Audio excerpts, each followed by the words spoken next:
নাঙ্গলকোটে জমি সংক্রান্ত বিরোধকে কেন্দ্র করে সন্ত্রাসী হামলা, আহত এক।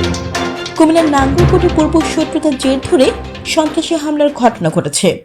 শুক্রবার সন্ধ্যা সাতবাড়িয়া বাজারে এই হামলার ঘটনা ঘটে। হামলায় আহত ব্যক্তি হলেন সাতবাড়িয়া উত্তরপাড়া এজার বাড়ির মৃত আব্দুল লতিফের ছেলে আলী আকবর। স্থানীয় সূত্রে জানা যায়, দীর্ঘদিন ধরে আলী আকবরের সাথে জমি সংক্রান্ত বিষয় নিয়ে বিরোধ চলে আসছে তার ওই বোনের জামাই রবি মিয়ার সাথে।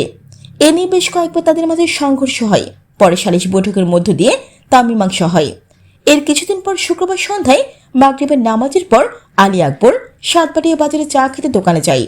এই সময় পূর্ব থেকে উৎপত্তি থাকা রুবু মিয়ার ছেলে আমজাদ হোসেন, হাশিম মিয়ার ছেলে হায়দার, রিয়াদ, কাশিম মিয়ার ছেলে কানকাটা অপু অতর্কিতভাবে আলী আকবরের উপর হামলা চালায়।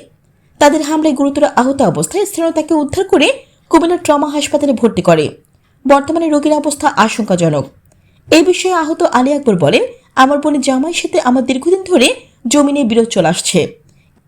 এর প্রতিকারের জন্য আমি গ্রামের প্রতিটি মানুষের কাছে ধর্ণা দিয়েছি। তারা গ্রামের কারো কোনো কথা শুনে না, উল্টো আমাকে নানাভাবে হয়রানি করে আসছে। আমি শুক্রবার সাতবাড়িয়া বাজারে সন্ধ্যার পর চা খেতে চাই, এসে সন্ত্রাসী এসে আমার উপর হামলা চালাই। বর্তমানে আমি অসুস্থ, আমি সুষ্ঠু বিচার চাই। এই নাঙ্গলকোট থানার ভারপ্রাপ্ত কর্মকর্তা আরিফুর রহমান বলেন, অভিযোগ পেলেই তদন্ত করে আইনগত ব্যবস্থা নেওয়া হবে।